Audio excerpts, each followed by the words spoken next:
Oh, what a day! What a lovely day!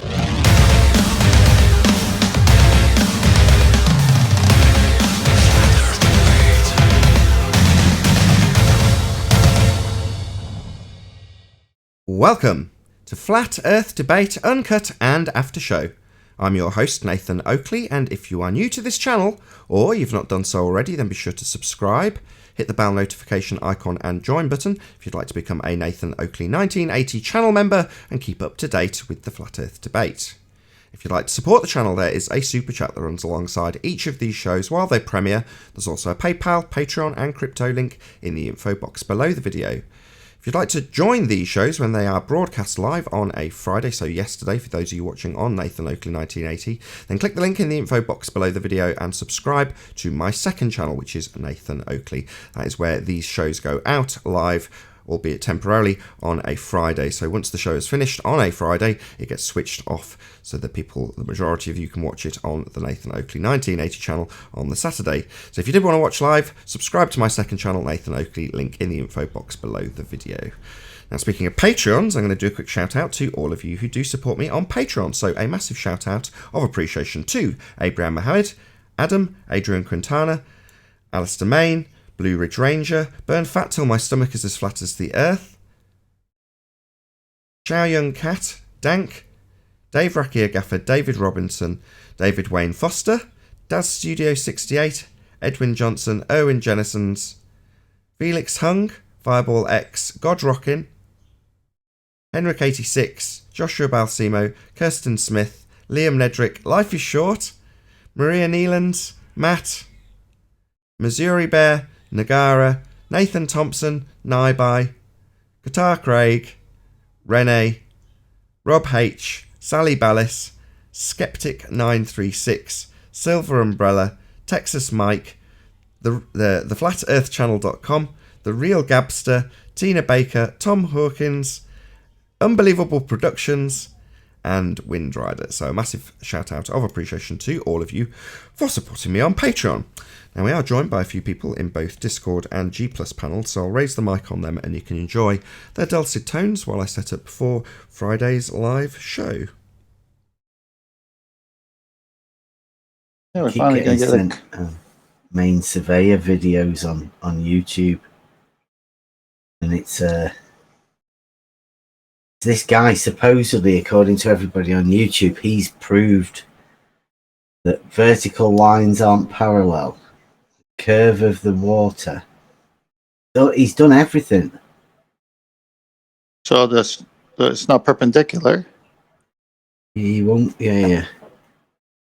He won't talk about it though. He just everybody else claims he can do it. He's got videos that get linked. I'm pretty sure his videos are going to be coming down soon because they are ridiculous. So basically what you just said there is, in order to prove they're curved, they got to bastardize geometry. Yeah, it's almost as if they think they can take Euclidean geometry and use Euclidean geometry to disprove Euclidean geometry. It's madness. There's a disconnect somewhere along the line, and I can't work out. Well, it's got to be in their brains. It's nowhere else because it's not on the paper with the geometry. You can't flip from one geometry to another. I think Nathan labels that fundy. They're fundies. They got a religious belief and they're not going to give it up. So it doesn't matter how much proof you put in front of them. There was a show that we were talking about truth, and truth should prevail. So if you're holding on to a fallacy and the truth of that debate or whatever you're talking about proves that you have the fallacy, would you eject the fallacy and accept the truth, or would you somehow try to validate your fallacy and reject the truth? That's where they are, aren't they? Well, I just think they're completely stuck in their own minds of this is the way it's got to be. That's it. Yeah, it is a globe, and therefore this is what must happen. And then they just draw it and go, there you go. That's how it works. Yeah, the last 3 days, we've had ballers come on with either references or citations, and when we ask them to read it, and that takes a while just to get that done, but once they do, there's a begging the question right within what they're reading. Assuming the Earth is a globe, this is how it's going to work, and this is why this proves it. Well, you already assumed it's a globe. He's doing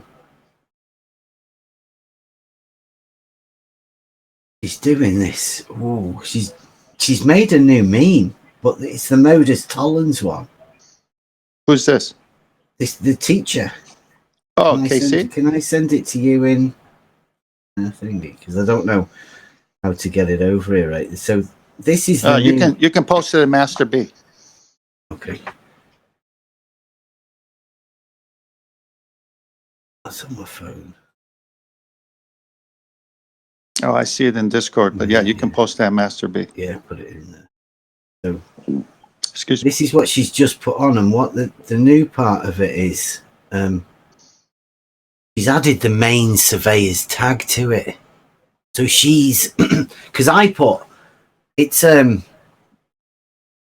you've got intersecting horizontals. So that, I don't know why that has happened. I mean, so she's obviously put the main surveyor's tag on because he said he made that drawing. So she's linked him to it. So she's naming him as the guy. Wow. It's playing into our game tremendously. Because now they've got, she's marked a surveyor. That's a small favour. Can you just, rather than they and she, can you be a bit more specific? Sorry. The main surveyor is the surveyor we're talking about, and KC is the Canadian teacher that's been saying some ridiculous things. She's a maths teacher, by the way. So we've been doing geometry as just recently. And can you see in Master B there? She's this is what I've been hitting the surveying with them and saying, you know, the geometry doesn't really work. She's done this. She's done the Modus Tollens, which I don't know. They don't really understand logic. So she's done that. And she's added at the bottom the parallel postulate for Euclid because she doesn't understand that either. And now, just recently, she's tagged the main surveyor actually within the picture. So it's a perfect storm, this one meme that she's generated of failed geometry, a failed Modus Tollens that doesn't really work. And then she's added Euclid's fifth postulate on it, which sort of goes to show that the horizontals can't intersect, but that's what it shows in the picture above that's supposedly been done by a surveyor. They're really, really, really struggling, because what I've been saying to them just recently is that they've got a problem because the Black Swans sort of exposed the geometry problem that they had, but massively. So I've jumped on that because that is where I've been dealing with. I've been dealing with the surveyors and their problem with the geometry. And this one meme it does it all, I think, brilliantly. I use it as one of my steps of walking people through how bad people are, and when they realise that the teacher is at the heart of it. Okay, well, I've got it up for the audience. Rather than prefacing stupidity level of a teacher that's used this, talk me through it. Talk me through why this is such a powerful meme, as you put it. Okay, well, you've got the Modus Tollens that states if plumb lines are parallel, P, then the sum of all the interior angles, brackets, zenith angles, close bracket, will be 180 degrees. Q. Right, well, I have a problem with the term zenith angles. So this is step one, is the lesson on a zenith angle. So the zenith is the point directly above your head. It's a personal position, directly above your head. Let's call it an extended vertical, straight through your body, carrying up. So a zenith angle is the angle from that zenith to whatever it is you're looking at. Would you agree?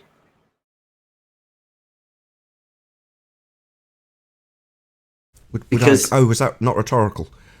Yeah, like that, because that is their cue. That is their antecedent for the consequent of parallel.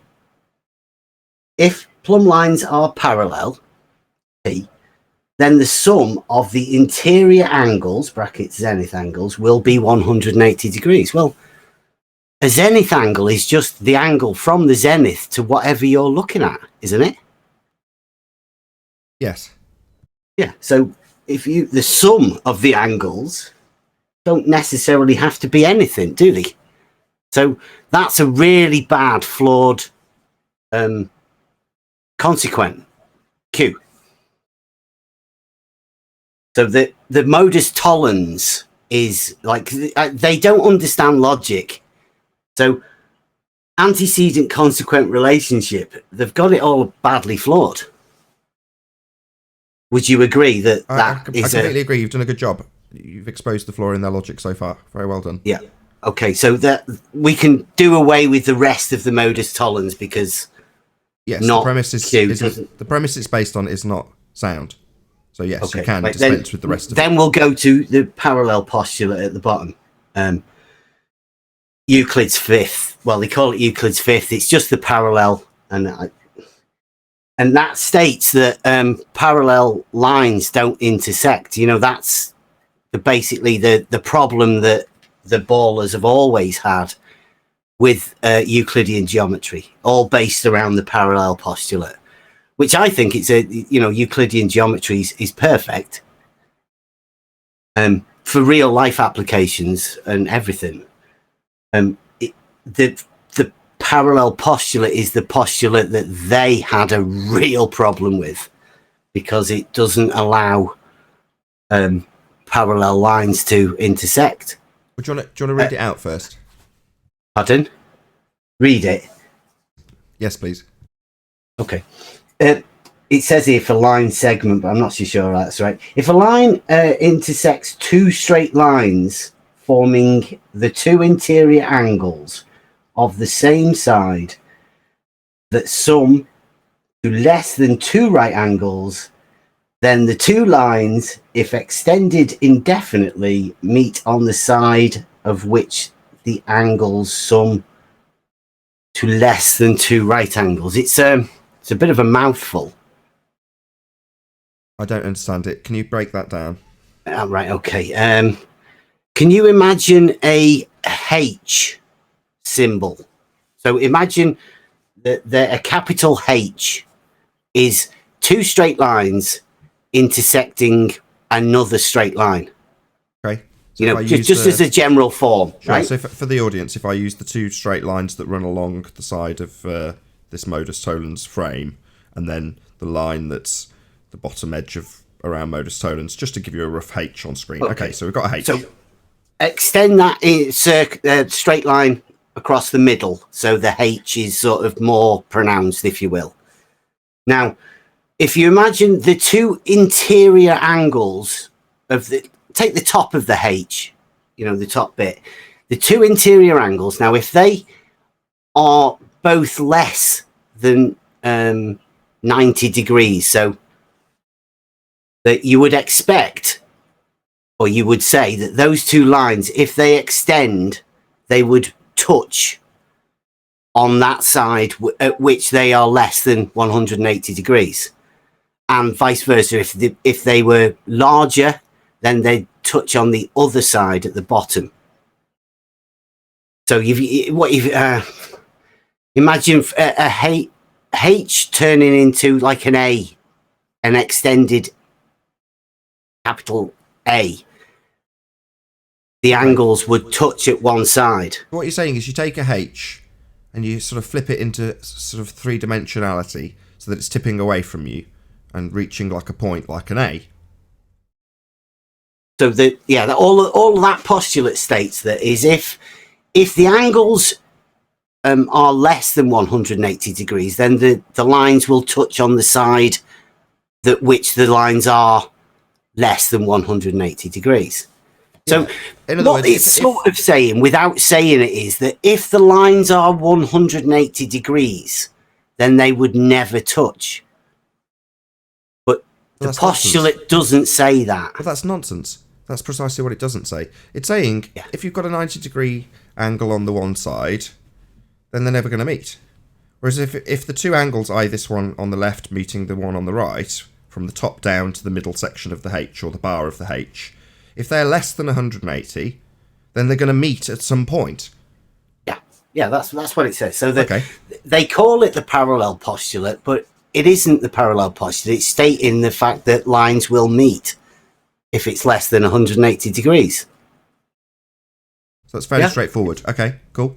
Right. Okay, so that says that lines basically won't meet, but in the picture above, you've got supposedly done, like, she's tagged in the main surveyor there because he's drawn this picture. Now he's an actual surveyor, and surveyors are supposed to use geometry to survey the real world. That's what geometry is. It's earth measurement. So surveyors actually perform the art of real life earth measurement geometry. So they use Euclidean geometry. But the picture that you've got above there, he's got two stations, and it says horizontal line at A and a horizontal line at B. But if you can see that, the little dotted lines shoot off and they cross over in the middle. It's I don't know how they do that, because horizontal lines don't intersect. At least not in Euclidean geometry, because a vertical and a horizontal are perpendicular to each other. So what you're saying is this essentially exposes where they take the notion of something that's perpendicular and rearrange it in their own cognitive dissonance to intersect at the center point of the radius. So if I was to extend these two lines down, they would meet at a point. Yes. And that assertion that they're perpendicular to each other is complete nonsense based on the diagram, because they're not. It can't be. Well, you can't have a plumb line that's perpendicular to a horizontal next to another plumb line that's perpendicular to a horizontal that intersect. Right, they're both 90 degrees, so by definition, if they're perpendicular to a horizontal, they are by definition at 90 degrees. So to draw them anything other than that, you can't then describe them as perpendicular.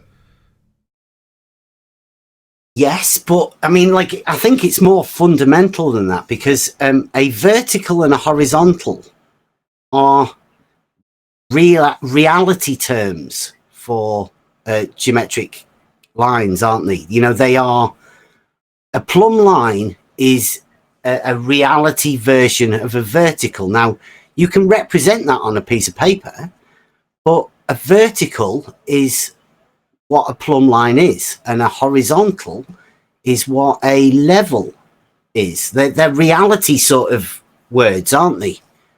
Rather than Like a line perpendicular to another line. I get you. I'll summarise it. I'll summarise it for you. So it's not because we've got 5 minutes left, and I sense there's a bit more to come. So what you're saying is, if you're a builder and you've got a level, physical, and you're describing what that physical tool gives you, in actuality, when you're standing on the ground, it gives you a horizontal line, and then when you're describing what a plumb bob gives you, it gives you a vertical line.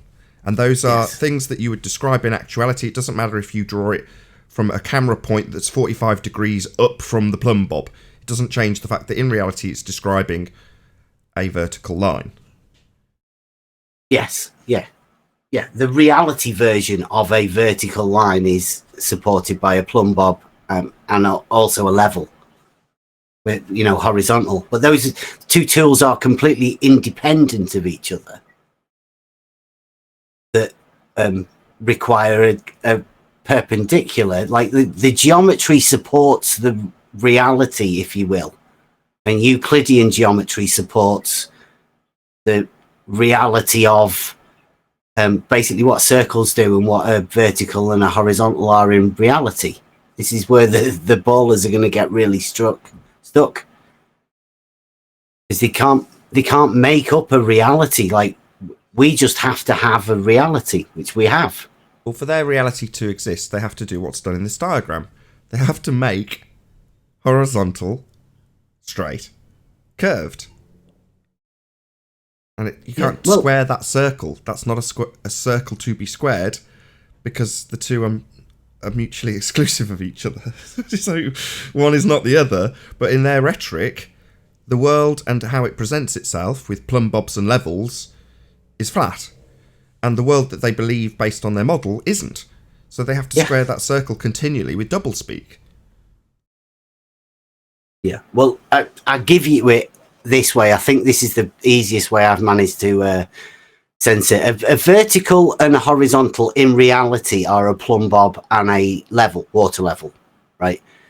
To them, that has to be, and I mean has to be, a extension of a radius and a tangent.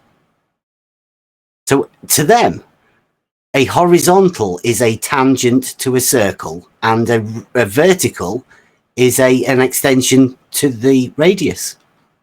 Has to be. Yeah, and when they drop a plumb bob in their local vicinity, they'll say it's pointing straight down. It all works perfectly well at that point. And then when you move 20 yards over and do the same thing, they'll state the same position. It's pointing straight down. It's giving you a vertical line. In reality, that's what it's representing if we were to draw it and represent what this plumb bob is doing. Sorry, someone bibbing their horn outside. Sorry, that's distracted me completely. Plumb bob.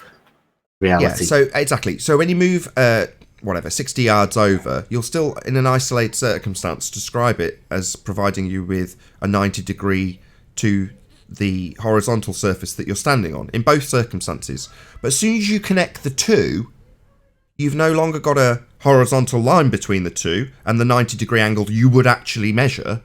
You've suddenly got what they put on screen. A straight line that they describe with a tangent to a curved surface. But that's not what you actually measured. No, they derive a circle underneath a straight line all the time. I don't know where it comes from, but it does. They just put a circle underneath it and call it a tangent. Just a straight line, just a horizontal. Well, it's an arbitrary assumption based on their religious belief that they're standing upon a sphere. They'll then dictate to you what the horizon is, based on the radius they've assumed. It's a physical geometric obstruction. And from there, they'll tell you how much that physical geometric obstruction has obscured things based on their assumption that a straight line is actually curved, giving you a physical geometric horizon. That's their whole religion. I know they're denying it at the moment, but that is the essence and the tenets of their religion. Yeah. Is there anything more to add? Well, there's plenty more, isn't there? But I mean, yeah, if you want to... I just mean before the live show starts, if there's something specific, you've got about 30 seconds. I don't know. It's so basic to me that I struggle why other people can't see it. They have to separate the level and the horizontal. They have to. They have to curve the level and separate it from horizontal within their geometry without being able to measure it. Fantastic.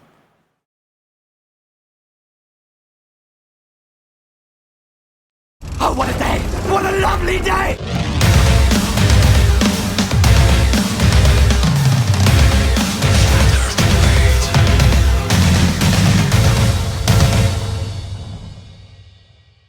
Welcome to Flat Earth Debate Live.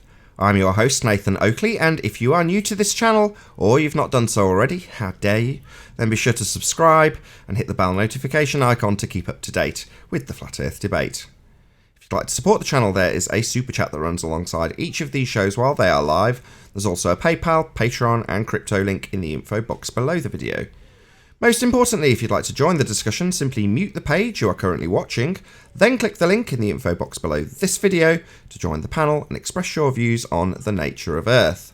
If you do join, please don't swear. If you do, you'll be ejected, and if you are, please don't try to rejoin the stream using sock accounts. You'll be warmly welcome back on the next stream. Please also share the show on social media. Sharing the show obviously increases the live audience, but this in turn increases the chances of a more diverse panel, so please share the show on Facebook and Twitter. And one last time, if you're new to the channel or you've not done so already, then be sure to subscribe and hit the bell notification icon to keep up to date with the Flat Earth Debate. Now we are joined by Bev Try Thinking, 10th Man, Righteous Force, Brian, Chocolate Saying, Paul Hall, and I think that's about it, along with a whole bunch of people in Discord, so welcome one and all. Good morning. Hey Nathan, hey everybody. Hello. Not sure if anybody in Discord's off mute. Hello. Arwin's joined with good timing, so I can say hello to him while I hustle everybody else off mute in the Discord server. Hello, Arwin. Hey, Nathan. How's it going? Yeah, doing great. Yeah, your premiere was interesting from yesterday. The cutout piece. The go-overs are getting crazier and crazier, and they seem to get very desperate and triggered now, yet unable to step away for some mysterious reason. You know? Right on. I wasn't going to trim that out. It was Anthony's suggestion, Sleeping Warrior, for those who are unaware. So he suggested that I trim that out when he was watching it, and I was like, fine, yeah, I've got no issue with trimming that particular part out if that's what you want. So I don't know how it'll go over. I thought it was good. I listened to it a while back. I thought it was good. It was funny. Congratulations on yesterday's show. That's a top 10. Oh, really? Oh, yeah. Yeah. It was fantastic. Oh, God. I Especially wasn't the expecting ending. that. I was a bit, like I say, I was a bit umming and ahhing when I was doing it. I was like, is this going to go over? And you're saying, best show ever. Well, not exactly, but you know what I mean. Fair enough. Top 10. All right. What was good about it was that the co-show showed that he was lying, and then he wouldn't admit to being lying. Then he had a problem with the fact he was wrong. On top of all that, and then when you used the word fluid or liquid instead of fluid, you mixed up the two words, as happens sometimes with you with them words, and we all have those things that we mix up, one word with the other, and it's just a mental thing. It happens. But when you did that, you didn't get all messed up about it. You started laughing about it. So you were able to show that you were able to accept when you made a mistake or something, you did something wrong. But Kosho wasn't able to show it when he made a mistake and he was wrong. He was just bad humoured after and belligerent. So I cringe. I'm surprised. That's how it's one of those things they think, should I edit that out? I look really stupid. It's just because of lack of sleep. I blame the same thing last time, but it's true. I understand that there's a very distinct difference between gas and liquid, but when you're in the middle of a heated debate and you're talking about fluid, cognitively, fluid and liquid are similar in terms of your vocab, in terms of how you'll use them in common terminology. So it's easy to mix the two up. But when you're talking about the subject, you've got to be really hyper-specific. And when you're saying gas isn't a liquid, because it's arbitrarily termed together with gases as fluids, it doesn't change the fact that the argument revolves around hydrostatic equilibrium, requiring two very specific, detailed things. One, it's static. Two, it's basically like a liquid. It's bonded together It's not, because it's still a gas, but it's under such high pressure that it's got no compressibility. You can't force it together any further. Well, if you work under the assumption that a gas which is absolutely compressible is incompressible, then you can arbitrarily describe it in this way with hydrostatic equilibrium. But ultimately, gases do not behave like liquids. Now, upon that description, I've had a lot more sleep today. I'm saying gases don't behave like fluids. And I've just used the wrong word in that one moment. So, embarrassing, but I hadn't sort of thought about it in that way. So, yeah, you're right. I make a mistake and just go, yeah, okay, I'm wrong, I'm an idiot. Let me correct myself. He won't. He rumpuses. Uses it as an opportunity. You own it. Yeah, it shows humility. You own it. Well, it's not the first time.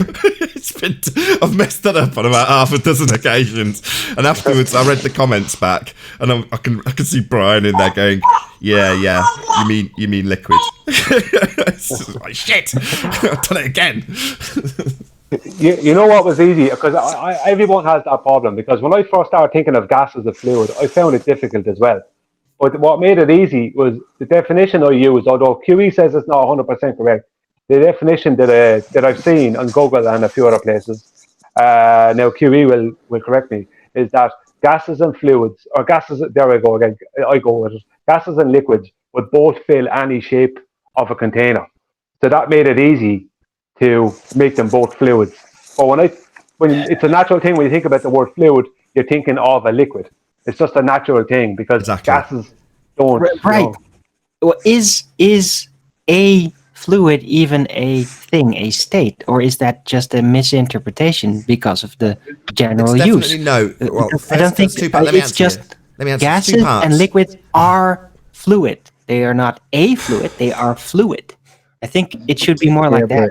You're missing out when you're saying the use of the word, like when people tell you, oh, make sure you drink plenty of fluids, right? They're not telling you drink plenty of gases, right? That's why my confusion. Right. But just to answer Arwin, so it's two parts. No, it's not a state. Absolutely not. So there's a very big, massive difference between gas and liquid. Liquid is bonded. Gas is unbonded. So they're fundamentally different. Now, they're arbitrarily classified together as fluids. And in that particular circumstance, they just use that as their little playground to try and describe gas behaviour as though it's liquid behaviour. And it's not. Just because they can arbitrarily classify them the same, and they have certain circumstances where they can create things like hydrostatic equilibrium with gas under high pressure to the point where it is no longer compressible, or use the definition out of context and say if we consider gas as though it's incompressible, we can start qualifying it with terms we use arbitrarily. Now, the whole thing's fallacious. Gas is not liquid. Fundamentally different. Can I ask a question? Yeah, sure. Can I make a statement? Go I ahead. haven't said much. I said this on Discord yesterday on Skype, but to even have have a gas to act like a fluid has to be under pressure. So how do you have gas pressure without a container? So no matter what, you still got to have gas pressure. Exactly. This is another address to a delta of the question in the first instance. So this whole debate with Kosho started with him being obliterated by Witsit Gets It. Big shout out to you, my friend. So he's offered up gas pressure without a container by showing a container. That's his opening gambit. Because the whole reason for the discussion is because it's a violation of second law of thermodynamics to assert that we have outer space. Outer space is fake, for anybody who's listening and didn't realise. You can't have gas pressure without the necessary antecedent of a container to press upon. If it's asserted that the sky is a vacuum, the gas we're breathing would fill that space instantaneously. So what they want to address as a consequence of that is fluid, and describe gas as though it's bonded and being held here. It's not. It's unbonded and free to expand to fill the volume it has to fill. That is entropy. So their sky vacuum outer space is a violation of natural law, so they have to equivocate. They have to give it extra terms that don't apply, describe it like a fluid. When in reality, gas behaviour is always going to be gas behaviour. It will expand to fill the volume available. If outer space is an is an available volume, the gas will fill the space.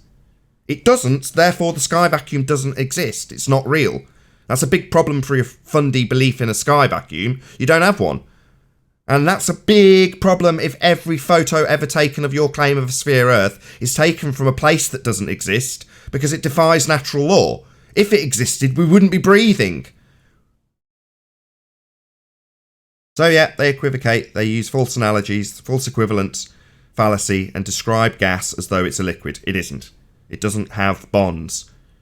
The fact that you can take gas and push it into a circumstance where it's got no gaps between it, it's totally uncompressible, still unbonded technically speaking, but so close together that it starts to behave like liquid, doesn't mean that the gas we're breathing behaves like liquid. It doesn't. It's just moving at high speed, unbonded, and the circumstances required to have hydrostatic equilibrium would be A, it's got to be static, and B, it's got to be incompressible, neither of which apply to gas. Done. Sky is not a vacuum, folks. They've all lied to you. The people who definitely are lying are NASA, or any other space agency that claims to be operating in a second law of thermodynamics violation sky vacuum known as outer space. Outer space is fake, as are all pictures and claims of anything taking place there. So your pictures of Earth from space, yeah, they're all lies. Space is fake. You can't take pictures from a place that isn't real.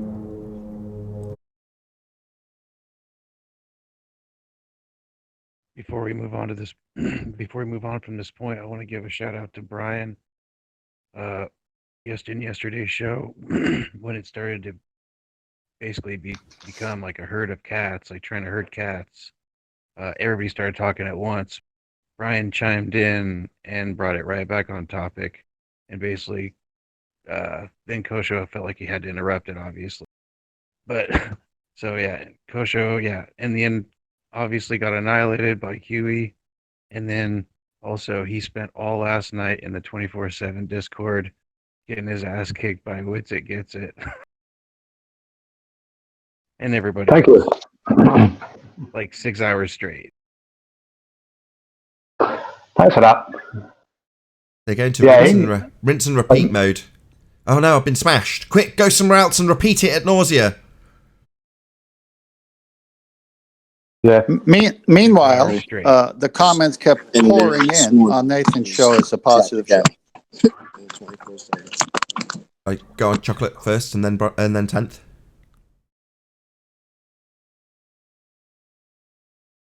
Yeah, chocolate. Yeah, can you guys hear me? Yeah. Yeah, I was just saying, like, yeah, he's doing the rounds because he was back in 24/7 again this morning with his bullshit. Trying to say refraction solves the black swan and talking about how the geometric horizon, you just can't see it. You don't even expect to see it. So, yeah, he's just doing a tour right now, basically, with his nonsense. Chocolate. Go ahead, He wasn't Tom. back in there this morning. He was in there all night. Oh, okay. Yeah, I only got he in was there in there a few hours ago. He was in there just before I started my premiering stream. So I checked in on 24/7 and he was in there talking over everyone, sounding like he's getting smashed. And that was like literally only a couple of hours ago. Yeah. he was getting smashed by me. And with everybody else that was in there, because he's continuing to assert his nonsense of you can't see, you don't expect to see the geometric horizon.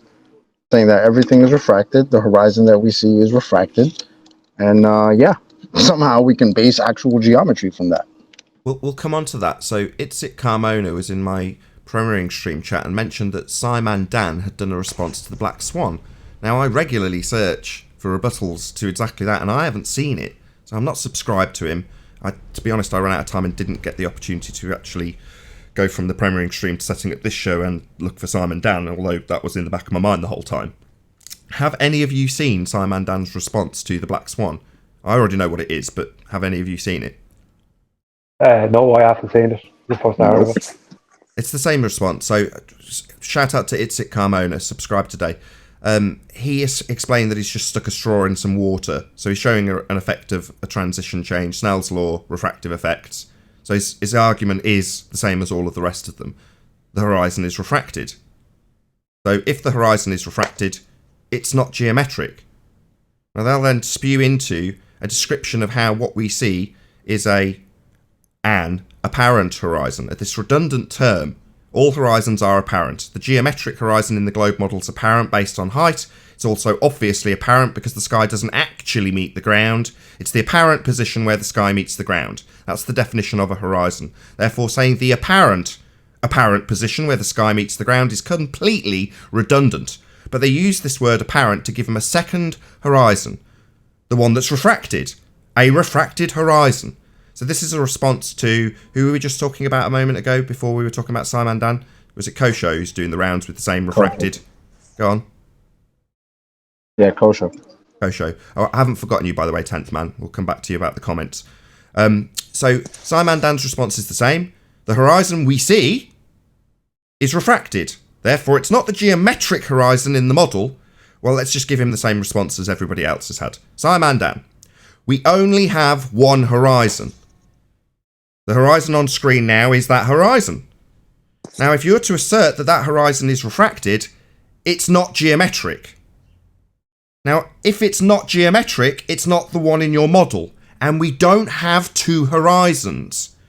You're yet another idiot in a long stream of idiots that don't realise, by declaration, if the horizon's not geometric, it's game over geometric model. Because your model requires a geometric horizon, and we've only got one. So what you're doing is pounding the C4 fire with a massive hammer, declaring that the horizon we see is not the geometric horizon in your model, in spite of the fact we only have one horizon. Yours is geometric. That's the first problem you have. The second problem you have is if you say, oh no, we do have a geometric horizon, we don't have to see it because it's the light hitting it and refracting into the position we do see it, so we wouldn't expect to see a geometric horizon. The problem you then have is you're describing all the lines to the horizon being bent. Therefore, how are you going to draw a tangent for your geometry? If it's not a geometric horizon, you're not going to be performing geometry on it. And then you go to assert what? That you're going to draw an imaginary line to a second horizon that is geometric but not seen and only exists in your model. So we'll have an imaginary straight line to a horizon that doesn't exist and isn't creating a tangent because you've got a second horizon, not that we have two, behind the first that we don't see doesn't exist, but simultaneously blocks buildings in the distance, has boats going over it, and curves at altitude when you reach the second law of thermodynamics sky vacuum called outer space to take pictures of it. So it's definitely supposed to be the geometric model in your, the geometric horizon in your geometric model, but you're all telling us how it's not the geometric horizon in your model, which is absolutely what you must assert if you're a globehead. So I like that it's Simon Dan that's telling us about his refracted horizon on account of the fact he had the same problem with Coriolis effect. He showed us a demonstration of a tractor pulling a trampoline and a man bouncing and not deviating. Ergo, he requires a geometric horizon like he required deviation. Your model's got Coriolis effect, so we'd need to see some deviation. And your model's got a geometric horizon, so we're going to need to see that in the same way it was claimed to be seen when people told us in feet and inches how much that physical, observable, geometric horizon was blocking things and how much boats were being obscured by it after they'd gone over it. So you definitely require a geometric horizon, Simon Dan. It's marked with an X, labelled horizon in your geometric model. The fact that you're telling us you don't have one, it's refracted, means it's game over geometric Earth curve model. I thank you, Simon Dan. You, like AB Science and Kosho and Rumpus, are telling us just how non-geometric a horizon that's claimed to be physically proven out by its geometry is. So not geometric, not your globe model. Game over globe. Hey, Sleeping Warrior. Good timing. Nathan, I just wanted to ask you if you're aware. If you do a search online for live flat Earth shows now, you're not in the list. No, You're neither not was sure- Arwin. Neither was Arwin today. I realised we're not in the subscriptions anymore. I'm glad you've confirmed that. I didn't want to confirm it without checking with a couple of other people. No, that's correct for you also, Arwin. You weren't in the subscriptions feed today for your live show. And also, it's not got the symbol alongside your name indicating that you're broadcasting right now. Normally, there's like a red dot with like brackets around it saying that you're live now. It's not saying that either in the subscriptions box. You sure? It could just be because I'm on the second channel today. Have you not realised that I'm streaming on the second channel? I have, but like I say, it's not showing that you're live. Okay, just wanted to confirm, because I suspected that was the case when I saw that with Arwin and had to ask him where his live stream feed was, thinking he hadn't published it. He didn't reply, because he's like that, so I went and searched him out to see if he'd actually published it yet, because he typically did. And what do you know? He's got it published in his videos list. If you go to his channel, click on videos, and find that he's got a published live stream ready to start. But it wasn't anywhere to be found unless I searched it out. Yeah, and you can't criticise Arwin for not responding. You're terrible at responding. I respond instantly to every single message I get ever. Right. Okay. Yeah, I was looking for your show when it first started, Nathan, and it's not showing up in my I'm after refreshing my YouTube. It's not showing up on the page itself, just the basic page, and it's not showing up in my notifications or anywhere. Yeah. Well, there's going to be a lot of target audience at the moment that are sat at home on their couches, and obviously it's a bit too prevalent if our information's at the forefront of those bored people's minds when it's a quick cursory search on YouTube for a live show. So yeah, this is not unexpected. It's always been the case since they announced that they were going to censor us, and I've been saying the same exact thing from then till now. Share the show. That's how the show will reach people, because there's no way we're going to get hyped or publicised by the platform that's designed to do just that, because they don't like the subject. Well, we're not doing anything wrong. We're not breaking any terms of service. So share the show. You've got to stick it in your WhatsApp feeds and your Skype feeds and your Facebook feeds and your Twitter feeds, and that's the only way it'll reach people. The numbers on this show are lower than they typically are. I've just shared it, Nathan. Good. Thank you very much for sharing. It's the most important thing. As much as, yes, obviously, from that it follows that I will hopefully earn a living from being on YouTube, which is, I'll not lie, my primary purpose. I do want to earn a living, shock horror. However, the only reason that actually occurs is because people come and watch the show. And the only reason people come and watch the show is because people are actually sharing it. Now, I bleat and moan constantly when I'm actually in the live chat saying, please, please, please share the show, because it is so critically important. And I go out of my way to share other people's shows and let them know in their chat that I've done so. Because without that, nobody would be watching. There's people in Master B, Chris Berry and Emma UK, I think it is, saying that they had to go get a link for the show in Discord. That's not showing up anywhere, even after they search for it. Mad, innit? Looks like you get a second job, Nathan. Yeah. Well, I'm fortunate in the respect that I've got a fairly loyal audience. So while it might seem like, oh, no, we're not reaching anybody, I keep such a close tabs on my stats anyway. 75% of the people watching this stream, it's actually higher because this is the second channel that this is going out on live, but if you're watching this on Nathan Oakley 1980, 75% of the people who will watch this video are subscribed. Now, a couple of years ago, before they announced that they were going to, limit the amount of exposure we get on this platform, there was a case where I was contacting my subscribers by way of video and saying, look, more than half of you aren't subscribed. In other words, most of you are coming not subscribing, and there's plenty of people and plenty of traffic from other means. Now it's just not the case. 3/4 of the people that are watching because they're already subscribed. And if they weren't, they wouldn't be watching at all. Or there's a very slim chance that they'd be watching. Now it's just going to be solely that 75%. Maybe my subscribed versus non-subscribed watcher will turn from 75 to 100%. In other words, it's purely the people that are actually here and want to watch the show and go out of their way to look for it or share it to others who may be interested. That's the only way I'll get growth. But currently, as it stands, I watch my stats closely, and where those things happen, I react to them by working a bit harder or scheduling a bit better or working within the exact guidelines that YouTube and all the people who promote YouTube and how to be successful suggest that you should run a platform. And that's how I do things. I'd like to think I'm fairly slick and fairly well educated in how YouTube want things, and I do them precisely that way. And as a result, I've got a very loyal subscriber base, but it doesn't help me in terms of the algorithm. But I thank my subscribers, from the bottom of my heart. If it wasn't for them, this show wouldn't have got as far as it is, and you've got to constantly react to things like that. But I've dealt with worse. There was a time when all 4 of my channels were effectively shut down, and I had no control over them. That was only 2 Christmases ago. So I've definitely dealt with worse. But there we go. Please share the show. That's the only thing I can say in reaction, Anthony.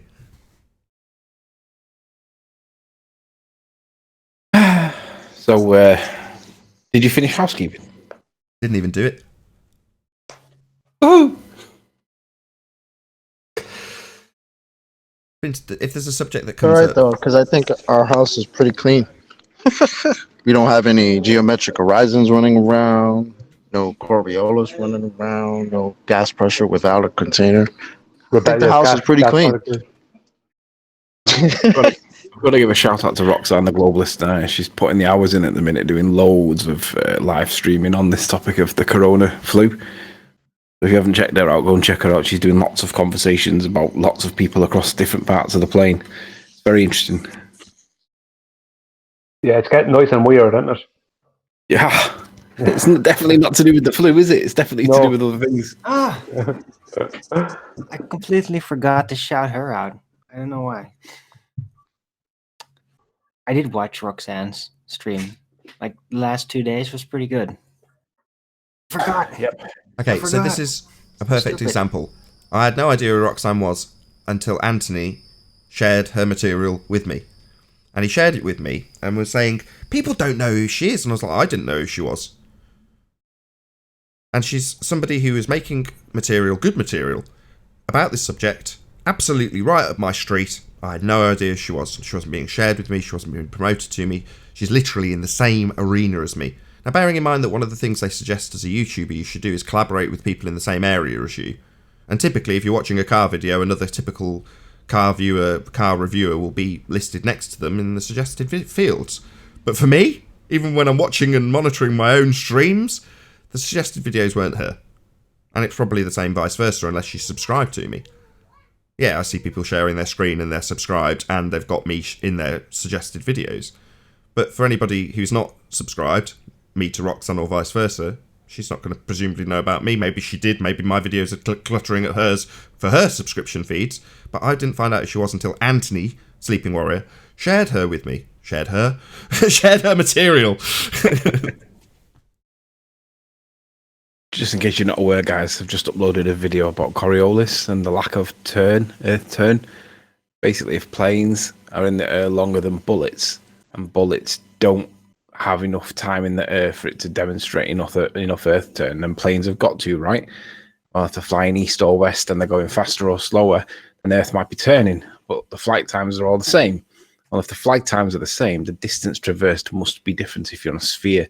Doesn't happen though, does it? So I've challenged the Rumpus to demonstrate using any aid he wants, be it a diagram or a picture or an animation or whatever. Demonstrate it both ways. Show why it is planes, when they travel east and west, have the same duration of flight, but traverse the same distance too. And it can't happen on a sphere. If the Earth's turning, the distance is faster one way or shorter one way than it is the other. So the flight times must be different, and they're not. They're the same. To be honest, 9 times out of 10, especially when we're talking about something like New York to LA, I've had flights where usually it's faster. It's faster going from west to east than from east to west. Which doesn't make any sense. Which doesn't make any sense if the Earth is supposed to be spinning underneath. Right? Do you know the maths? Because Quantum Erase has done this with a qualified example based on the claimed rate of turn that you would have if you had a Coriolis effect in effect on Earth. So if you've got a flight travelling from Charlotte, North Carolina to LA and the Earth is turning underneath, then the flight time would be 1.5 hours based on the speed at that latitude. However, the flight is about 4 to 4.5 hours in both directions.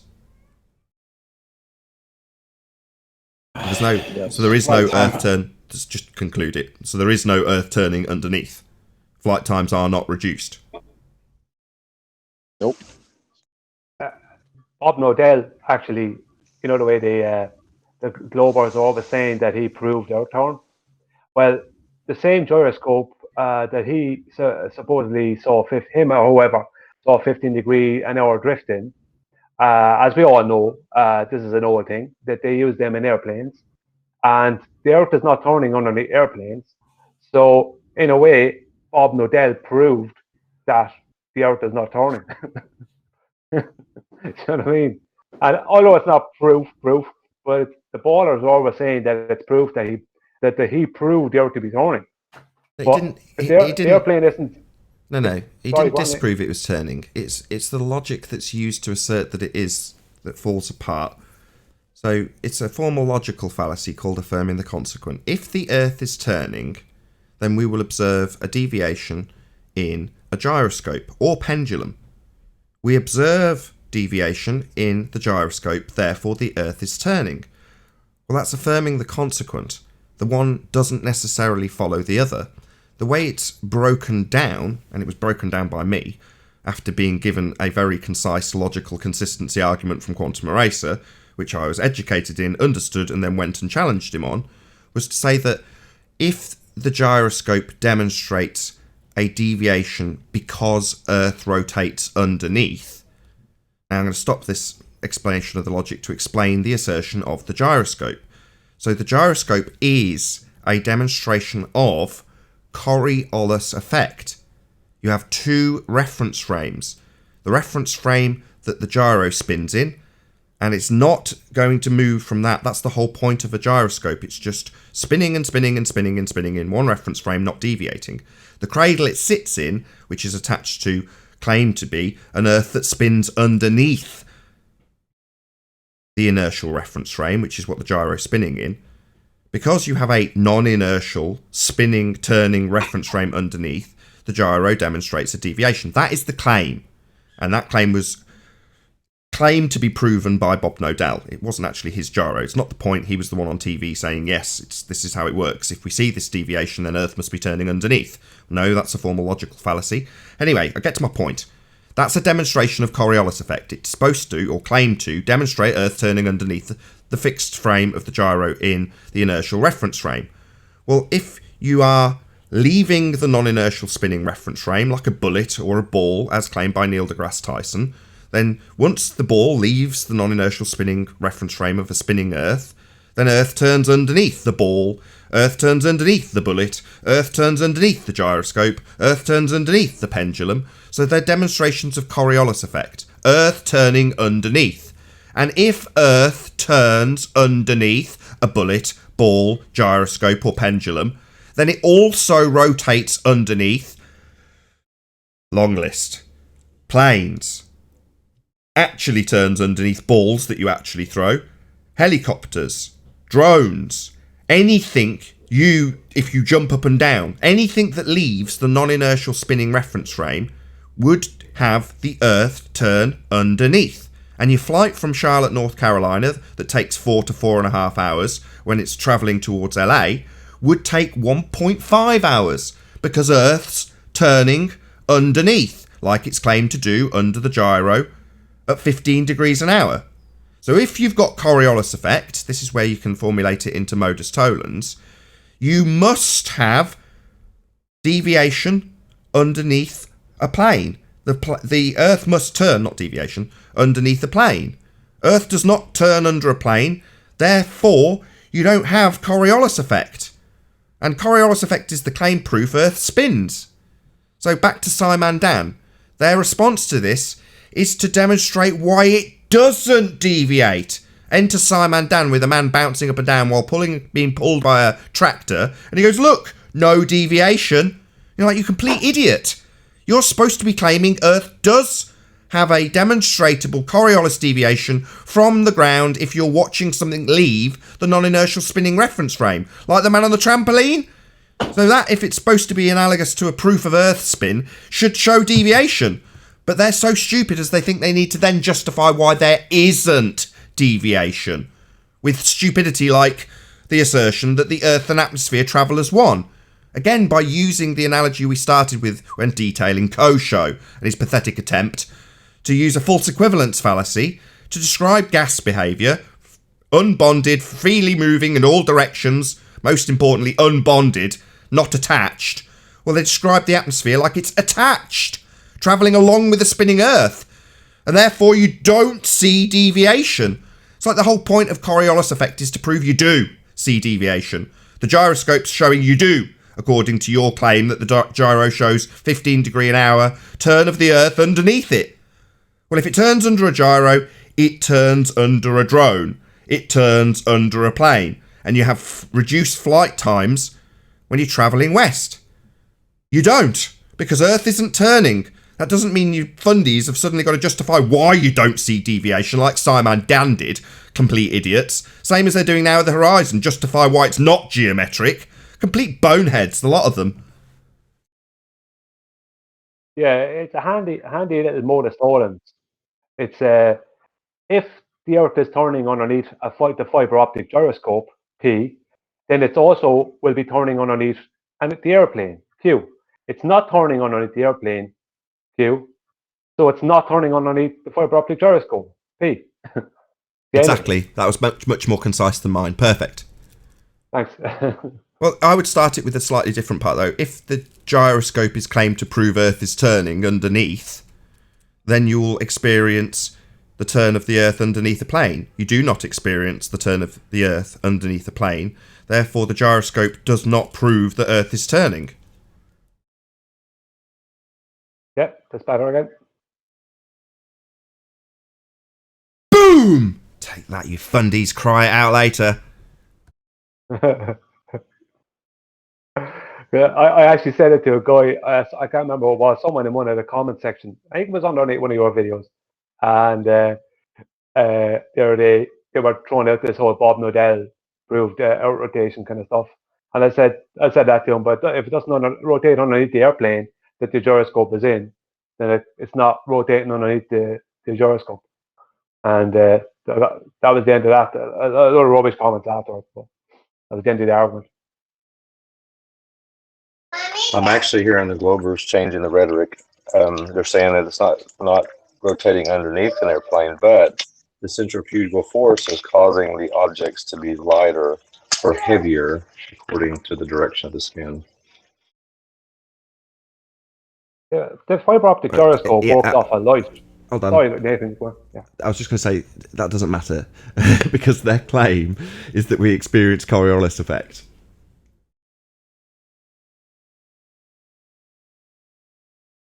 The fiber optic gyroscope is working off a light. So what I've said to them online several times in comment sections is, well, what light do we know moves around us at around 15 degrees an hour? The sun. So although there's no proof that it's the sun that's causing this 15 degree an hour drift, but there's definitely no proof it's the Earth. At least there's some correlation with the sun. There's no correlation with the Earth. Right. Well, if it's proving Earth turn, it's using Coriolis to do it. We don't have Coriolis, so it's not proving Earth turn. So 10th man's been on standby for quite some considerable time now. Are you there, 10th man? I am here. Brilliant. You were talking about a string of comments underneath. I won't lead you. I think you already know what you were going to talk about. Well, I don't know if it's going to work, but I was going to do a very a funny pun based on gases and liquids, behavior. So I think the moment has passed, but I'll give it a try if you want. Yeah, go ahead. We can have a throwback. Right. Why not? So here we go back. Let's go back to that topic of gases and liquids and their behavior. So meanwhile, Nathan, yesterday's show was so good. All the comments are acting like fluids. They are pouring in, and they are very impressible. That's terrible. It was well worth it. Like I said, the moment passed, but that was it.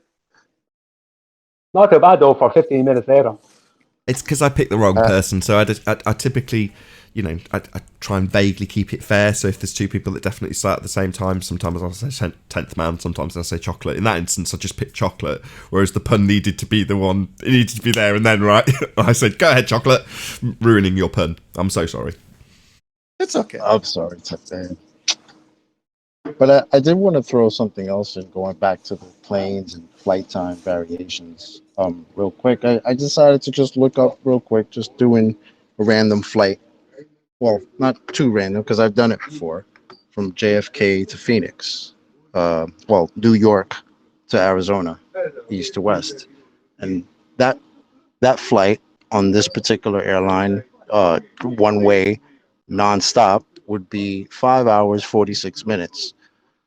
And the return flight from Phoenix to JFK, back west to east, would be 4 hours 45 minutes. So the flight is longer in the direction, going towards the direction that the Earth should be spinning against. And it's wrong. Because if the Earth was spinning towards the east and you're flying over it, LA should show up, or Phoenix should show up a lot faster, but it doesn't. It's actually longer the other way. So how does that work with a Coriolis effect? I think some people say it's a jet stream. Yeah, that's what I heard. All right. Jet stream. All right, so then there would not be a Coriolis effect then. No. There you go. They've admitted to using the jet stream chocolate. They've admitted. Jaron Campanella brought something out there some while back, where American Airlines admitted that they used the jet stream to make flights shorter. Going in one, it would be going east to west. Yeah, I think it was that's the direction the jet stream moves us. I think over the US. I don't. It's not verbatim. Like, I don't have all the facts, but they definitely have admitted. American Airlines have admitted to using the jet stream to speed up, take an hour and a half off of a flight. Yeah, I've had pilots tell me that. Pilots tell me, oh, it has nothing to do with the spin. It's just, jet stream. It just works that way. It's like, okay, because I wasn't even a flat earther at the time, but I was thinking, like, why does it take longer that way? Going back home, going back east. That didn't really make any sense to me. Not even thinking of it in respect to the turn of the Earth. So I just wanted to throw that in. And that was just a random flight I just put in. Haven't you heard Zanuck argue about the plane being lighter and heavier going east to west? Have you not heard him argue that? Also, the plane being lighter or heavier. Jet streams go west to east. Yeah. Well, he said in the centrifugal force go ahead of the spin of the Earth. Is it always righteous? Is it always west to east? They always go west to east, yeah. Well, I brought it up. I guess I can screen share and we can take a peek. Nice. Oh wait, I gotta extend this. There we go. All right, so here's my screen. I got some pictures up. So west to east, and that's also the direction the Earth turns. So the jet streams overtake the spin of the Earth, and it seems like it's always like that, I guess. The jet streams overtake the spin of the Earth, right? Yeah. Yeah, the surface winds themselves completely debunk the notion that you've got air and atmosphere travelling as one. It's like, no, you've got independent surface winds. So yeah, that's that. But that's an attempt to debunk the Simon-Dan approach, justify why you don't have deviation when the whole proof of an Earth spinning is Coriolis deviation. So, yeah, whistling past the graveyard when you're into this argument, if you ask me. No offence. So, in the last 40 minutes, we've inadvertently covered all of the housekeeping questions, if I'm not mistaken, with a couple of exceptions. So, I'm just going to ask those. Any evidence of any single viable hypothesis from any of the fields of astronomy, cosmology, or astrophysics? No, Danny Falconer can't. Ooh. No, Danny Falconer can't even write a book about gravity and debunking claims of the flat earthers, let alone do a scientific experiment. He doesn't have any valid hypothesis. Was Danny Faulkner the guy who declared on a radio show that people who thought the Earth were flat and said that they couldn't debunk it had just done cursory Google searches and they hadn't found their way to him? And then when challenged by Nathan Thompson in an auditorium at a Flat Earth conference on how you can have gas pressure without a container, following his stony silence, went and did a cursory Google search, found his way to Hillbilly Blue Balls, the redneck retard, and his assertion that you can have gas pressure without a container by demonstrating 2 containers. Is that the same guy? Yes, indeed it was. Can you imagine if we made a claim like that and it didn't turn out to be true? We would have like 50 million troll accounts from 2 or 3 different people making it look like everybody hates us, but they don't do that to ball earthers. I wonder why that might be. Any evidence of a self-perpetuating molten iron core at the centre of a presupposed spherical Earth? Nah, it's silly. My lad had to do that yesterday in his own work, because they're off school now. So yeah, he did that yesterday. What are the 4 layers of the Earth called? What are they? The Crust mantle, the... crust, mantle, inner core, outer core. Is that it? Yeah. Mm. It's true because they made it up themselves. Any evidence of that nonsense? It was just wrote in the book, read the passage, answer the question. That was literally it. It said it in the passage, and they were even highlighted and blown up, so you couldn't miss them. Well, you need several things to make that happen. That's all on the the evidence outside. there is. You need, you need radius. Brian. Just 1 sec. You need radius drop. Hold on 1 second. Who's that in Discord? Go ahead. I was just saying that's all the evidence there is. What's in the textbooks in those silly pictures? Right on. Go ahead. Hold on, Chocolate. Hold on. Go ahead, Brian. I was just saying that they need, before they even go into the centre of the supposed Earth, they need to have drop, curvature, radius, and out rotation all proven. They need all them things before they could even talk about happening on the inside. Sure. I mean, Or they might want to reach at least 8.5 miles. They haven't even gotten to the full 8 before they start telling us what's going on 2, 3, 4,000 miles down. Like, come on, man. It's ridiculous. Exactly. Yeah, so the 3959. So have they got any evidence of the R value? That was the only other housekeeping we didn't actually cover. Yeah, we covered that every time we say geometric horizon, which they don't have in their model, which debunks their radius. So, yeah, we kind of covered it, but yeah, there's no evidence of a radius of 3959.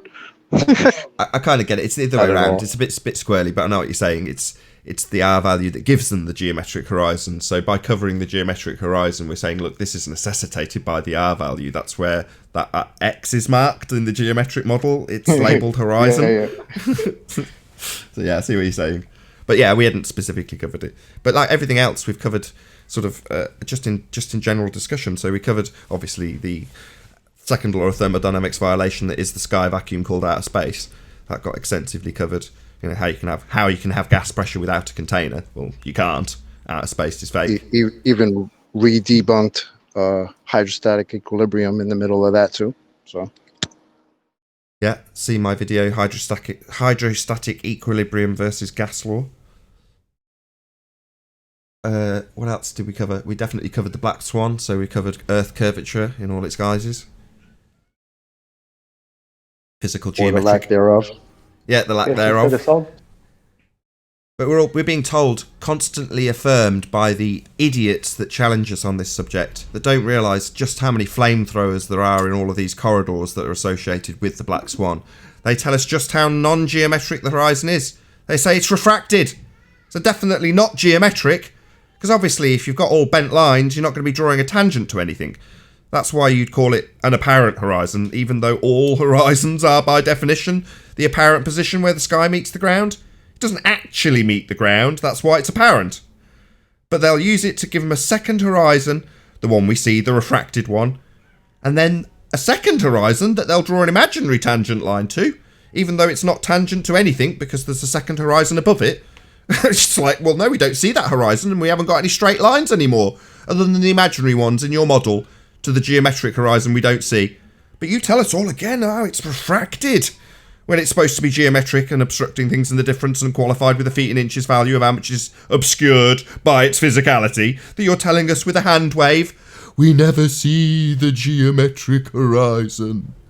Except when it's blocking things and boats are going over it and it's curving at altitude to bend into a sphere in a second law of thermodynamics violation, sky vacuum. Other than that, we never see the geometric horizon.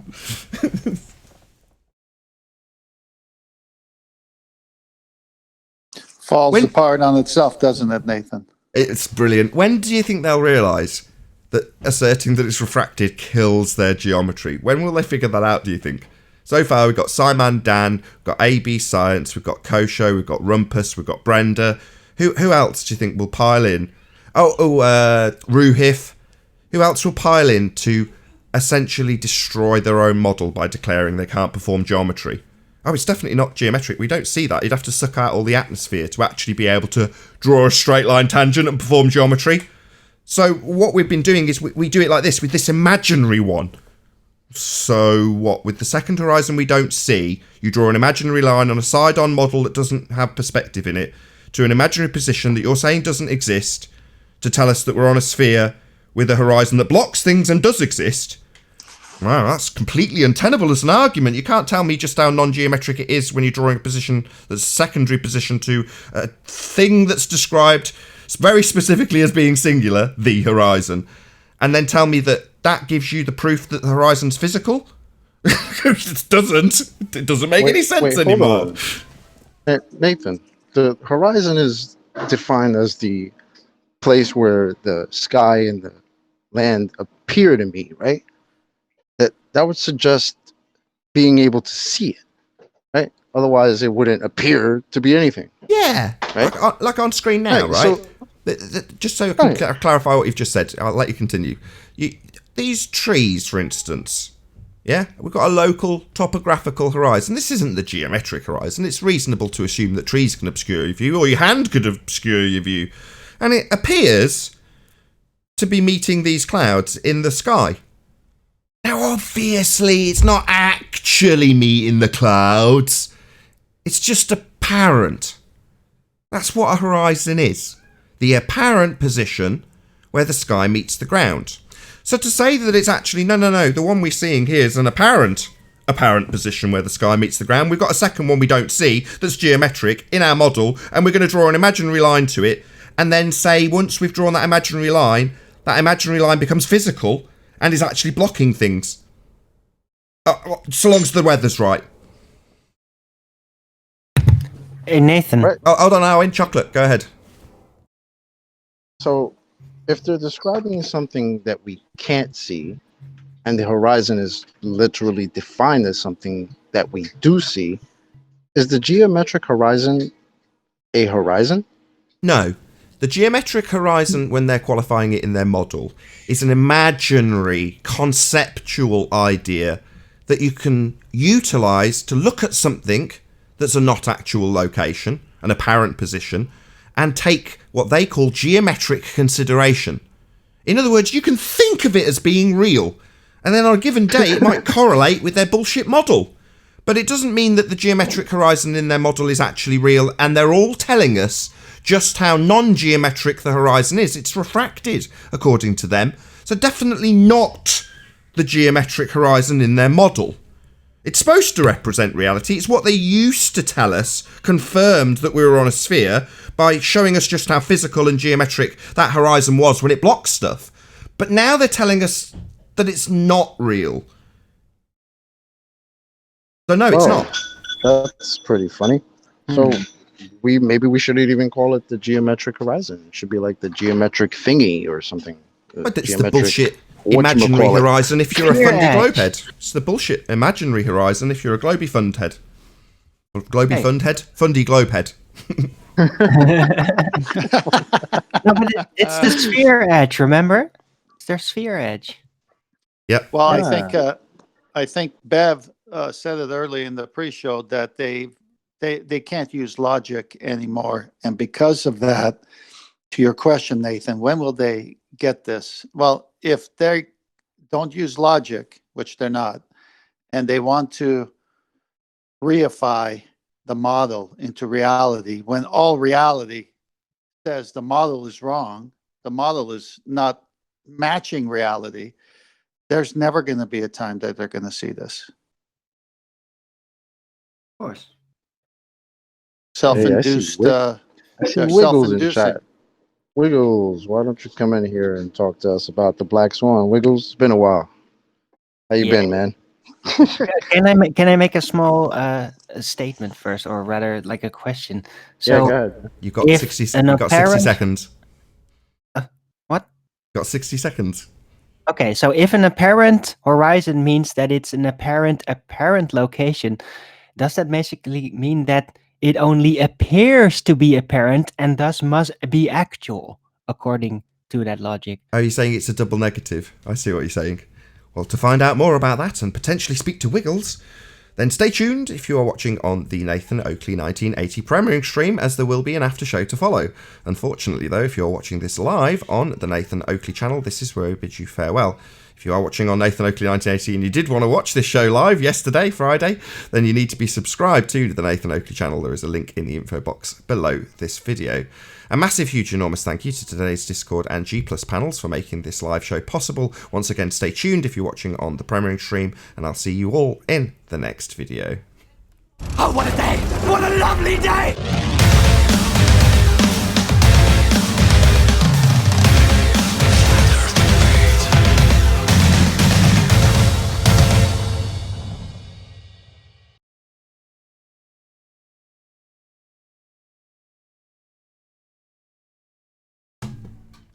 Did Wiggles say hello? Typically joins when he's got something to say. Yeah, he didn't join, but I just saw him in the chat. I figured I'd call him out. I'm going to call It's out been a while. Well, hold on. Don't jump down his throat. He might have something to actually say to us first. Are you here, Wiggles? Has anybody taken him off server mute? I can't see him. We're in the after show anyway now, aren't we? Well, he's got a lot of wiggle room, so come on. No, I saw him in the live stream chat, in the live chat. Oh, right. He's not. He wasn't in Discord. Yeah, I did see him in Discord. I just saw him in the live chat. Yeah, I was going to do say, wanna- Wiggles, he's got more sense than that, hasn't he?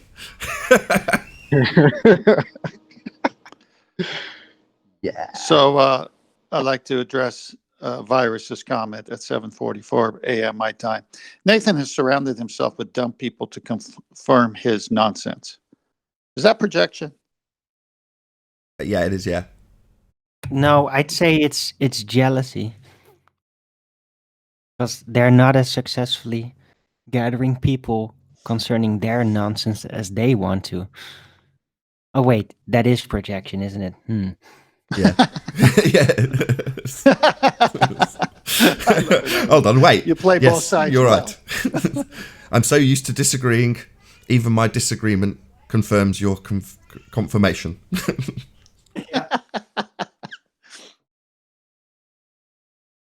This is a guy who has a reference frame on his shoulder. Boom, boom. Hey, QE. Good morning.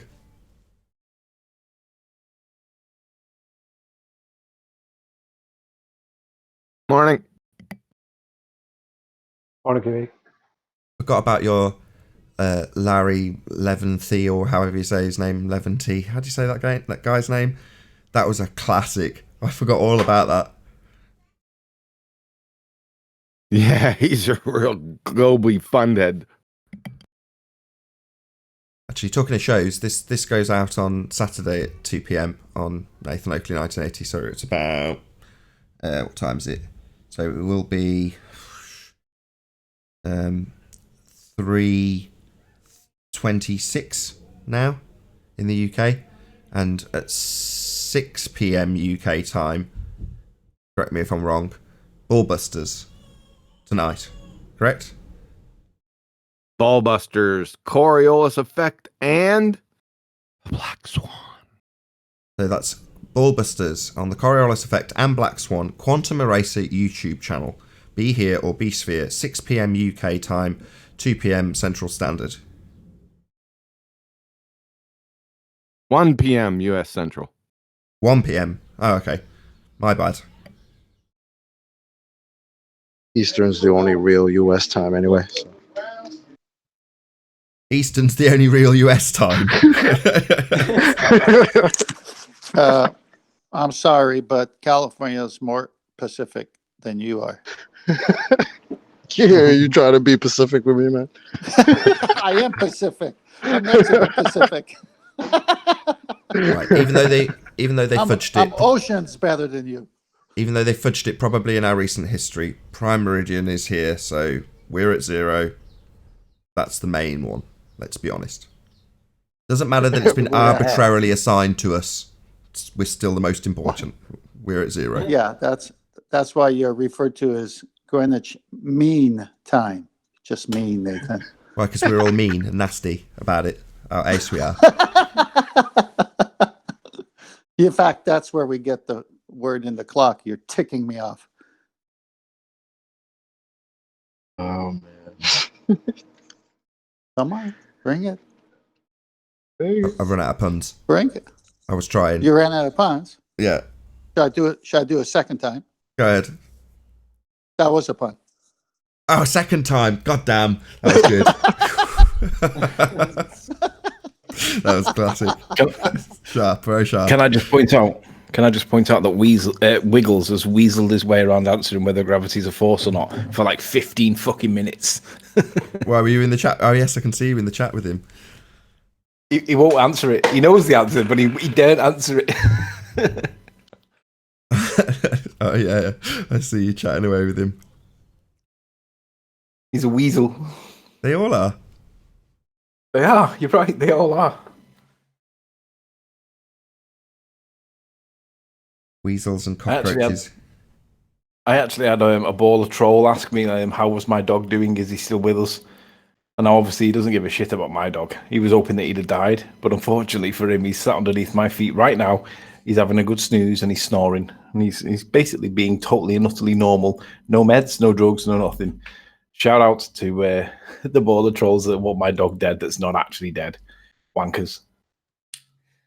Well, thank you for That's that. crazy, That's nothing like talking about whether or not someone's dead dog is dead or not to raise everyone's spirits. I would equate ballers less with weasels and more like with raccoons, because they kind of do stick together, but they're not super loyal, and they make every time they get the chance, they make garbage pile out of things. And That's not bad. Raccoons. right.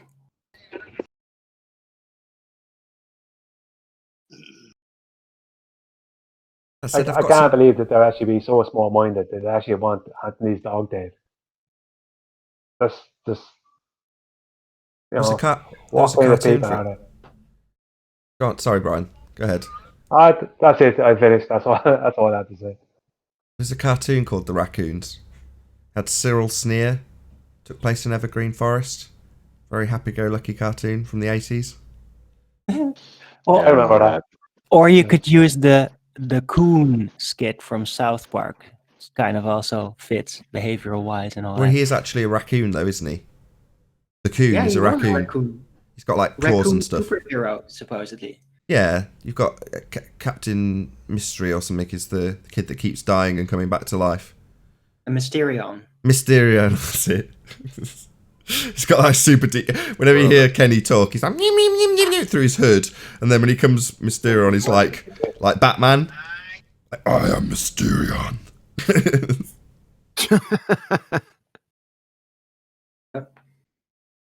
What about Rocky? What about Rocky? Rocky Raccoon. Oh, in the raccoons. Right on. Rocky Raccoon. Maybe we're talking at cross purposes. I'm talking about a 1980s cartoon. I'm talking He's about talking the about a Beatles. I Beatles thought you were song. talking about this. Talking picture about a here. Beatles song. Oh, right. The Okay. Beatles song. Hey, I'm not a massive Beatles fan. Sorry. You don't like the Beatles? I didn't say I didn't like the Beatles. Oh, God, here we go. It's like sacrilege to a Beatles fan. So, yeah, I can take them or leave them. Oh, my God, you don't like the Beatles? I thought Paul McCartney and Wings was better. I think wings and ranch dressing is good.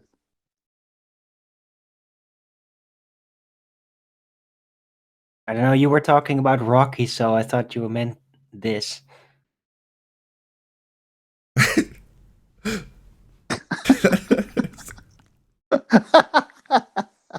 Very good. Oh, Very my gosh. topical. So, has Bob, the pseudoscience fallacy guy, come on and shared his poetry and cited Brenda with his fist out of nothing? What's a fist? How is that food? Fist out of nothing. I don't get it. You don't get it. No. But how is that food though, John? Yeah. Are you saying, yeah, how's it? John, are you saying Bob the science guy wrote poetry to Brenda? Yeah. You may have got it if you looked at your Skype messages, though. I did. I look at all of them instantly. Instantly. As soon as you remind Beavis and Butthead, December 2019. What errors did you make? No, I Yeah. thought you were flipping brilliant. Oh, I thought okay. you did a fantastic job. Well, Your analogy of a fist appearing out of nothing, just that was just sheer poetry. I mean, I'd like to use that someday. I want to quote you on that. That's fantastic. Yeah, that's fine. Bob, you think that her appeal to a fist appearing out of nothing is poetry and fantastic? Oscar Wilde, eat your heart out, eh? Bob, are you snorting LSD-laced shrooms and chasing them with Grandpa's cough medicine again? But And this I is just my want to make field, by the way. yeah. Well, I think that everything I said is pretty much high school, if not undergraduate level understanding of the current level of science. So a fist appearing out of nothing is high school and or undergraduate understanding of the current level of science? I think you're overshooting a skosh. This is without a doubt a 5-alarm, full tackle, paddy wagon, horse tranquilizer, straitjacket, rubber room, emergency lobotomy for the both of you. And you're discussing quantum physics with somebody who doesn't understand that a force has to act on a pencil for it to hit the ground. How did it know to be food? What? Wait, what? What did you... Wait, huh? What? How does the pencil know to be food? Or were you referring to the force or the ground in this scenario? Because that would make all the difference in the world. I got this one. Let's try this. How many licks does it take to get to the center of a Tootsie Roll Pop? True or false? You two bozos better hope a mental health professional isn't listening in on this. I know that for a fact.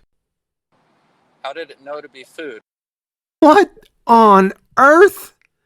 How did it know to be food for you too, Bob? You just went right along with the shroom-induced coma non sequitur, eh? So, we'll put it to you. Which one knew to be food, Bob?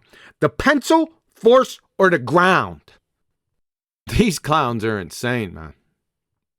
Well, the easiest way to do that is the second law of thermodynamics. In order for something to go from small things to big things and organize, you have to put energy into it, and food's energy. Well, that's all it is. So in order for something to go from small things to big things and to organize, you have to put energy into it, eh? Firstly, you seem to be having some issues with singular versus plural. Something is singular, Bob. Something doesn't go from something to small things unless you chop that something up. Secondly, and speaking of chopped up, so we're going to pile up 150 bananas, TP style, douse the lot with gasoline and fire it on up, because we added energy to small things, as you instructed, Bob. According to you, Bob, we'll get an organized big thing out of that. What do you think we'll get, Bob? I bet it'll be more substantive than the horse shit between your ears. I know that for a fact. Anyway, Bobby, I appreciate it because you know that my basic orientation to a lot of the people in here, there are people in here with real engineering and scientific degrees, which I don't have, but I do talk a lot. So You're smarter than I am. I always check with people that I feel know more than I do to make sure that I'm not screwing up. And I am open to being corrected Well, you're smarter than I am on this. by other The only- people. Oh, really? So, Mrs. Observed Phenomena, shoe. Hypothesis, it's a shoe. And measuring the time in a cubic meter depends on how quick on the draw you are with a tape measure is smarter than you, Bob. You see, what we have here, including these two knuckle-draggers, are hordes of delusional, clinical-level, Dunning-Kruger, mindless Wiki-Discovery Channel parroting, pretender clown Muppets that best-case scenario should be picking up cans along the side of the road, supervised. But they're out here posturing and pontificating on topics that would make actual fifth-grade general science graduates blush. Listen, fellas, you two bozos. I'd suggest getting on your knees right now and start praying ceaselessly, giving thanks to the rocks, pond scum, whatever, for the autonomic nervous system. Because if you had to think to breathe, you'd be in big trouble! My word. I can't quite believe it. Excellent. The bit that shocks me the most is that when she started talking about food, he just went along with it. Shroom-induced non sequitur, as you put it. Perfect. What was she actually talking about? Who the hell knows? Went from dropping a pencil. That's what she was talking about, dropping a pencil. Well, since Bob introduced the pencil and Brenda called it food, he just thought he'd run along with it, I guess. I couldn't quite believe my ears.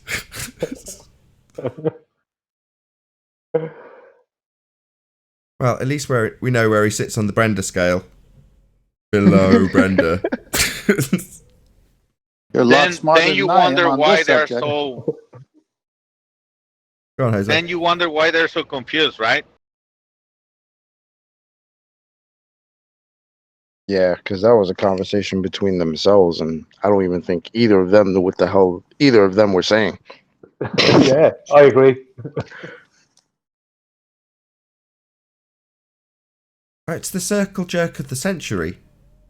Doesn't matter what they say, because they're on the same side. They'll pat each other's back and say, oh yeah, definitely, you're very smart. In fact, you're smarter than me.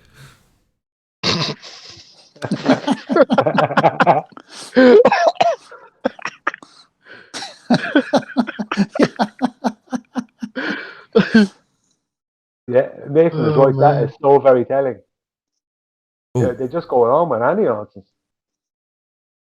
QE, did you know Simon Dunn had done a Black Swan response? No, I didn't. If you're talking to me, no, I don't pay any attention to Simon Dan. Well, neither do I. But what is it? Let me guess. We can't see it. Yeah, it's refracted. I haven't How seen did you ever guess?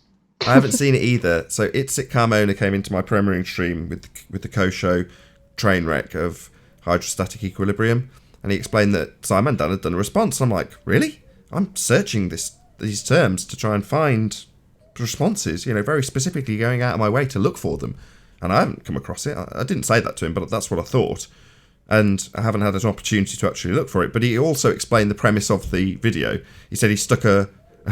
See how quick you can draw your conclusion from what he told me. He sticks a straw in a glass of water.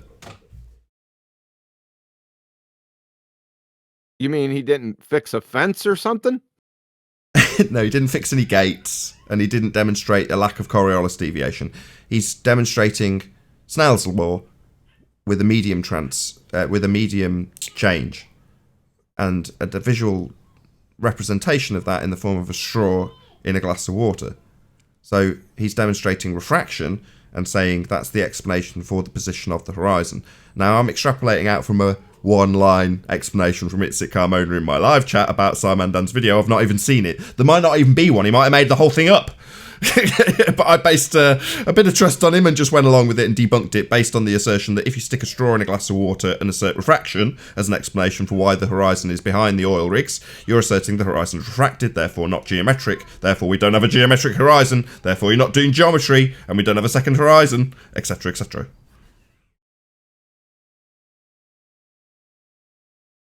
Well, how did he even get the straw in the glass when the glass is refracted?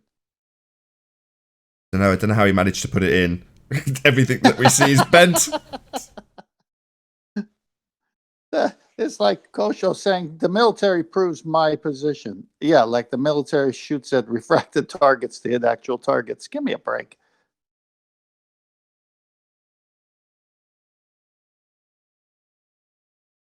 I was thinking about this the other day. That the geometric horizon is the curvature, and then proceeded to say that we don't see the geometric horizon, therefore we don't see the curvature. Thank you, Kosho. Appreciate that. Because according to the baller geographers, it's all fictitious anyway. There's that word again, fictitious, man. Fictitious unless you take, and I'm going to be telling you to think like they tell you to think, take geometric consideration. Think of it as being physical. You know, like AB Science did. Look, here we go. There it is, physically blocking the oil rigs. We do not see the geometric horizon. I'm going to fight that Jedi mind trick, if you don't mind. Yeah, go. Be my guest. Wait, did he say that? That it's there in front of the oil rigs? Did he specifically say that? We aren't going to see the geometric horizon. You'd only see that if we drew an imaginary line to an imaginary place that exists side-on without perspective, called our geometric side-on model. Then I can assert that it's a real place after declaring that I'm drawing an imaginary line to something you'd only see if you sucked all the atmosphere out. God, what are you, stupid? It's just getting funnier and funnier as the days go by. That Black Swan sure has a swift kick. I say we go back to the geometric thingy, because it's not a horizon if you can't see it. I don't even know why we're calling it a horizon. Because it's got the word horizon next to a little X in their model, and all of their refractive values are based on it, and their assertion and religion is based on it also. It's amazing how something that they've been asserting as their religious belief and their rhetoric and justification for that religious belief is this geometric mathematical calculation that apparently, according to them, proves out the physicality of the sphere that's blocking things in the distance. It amazes me, it should amaze the audience that they would literally relinquish that which they have claimed for the last, on this platform at least, 4 years. We don't see that. That's the basis of your claim and religion, mate. It's also the definition of a horizon. So what, we don't have the actual definition of a horizon when you go to a fundy double speaker who contradicts himself in every definition he gives you. Okay, well, fair enough. We do, though. We're definitely supposed to see a horizon. That's what a horizon is. But if you say there's a second one, we'll laugh at you. No worries. If you tell us just how non-geometric the one we see is, we'll also laugh at you. If you go on to explain, no, all the lines to that horizon are bent, we'll laugh at you and ask you where you get a tangent from.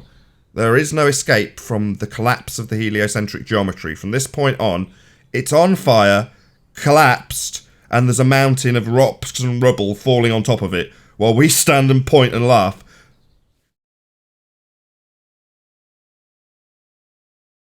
It's hard, Nathan, to defend a model that doesn't match reality.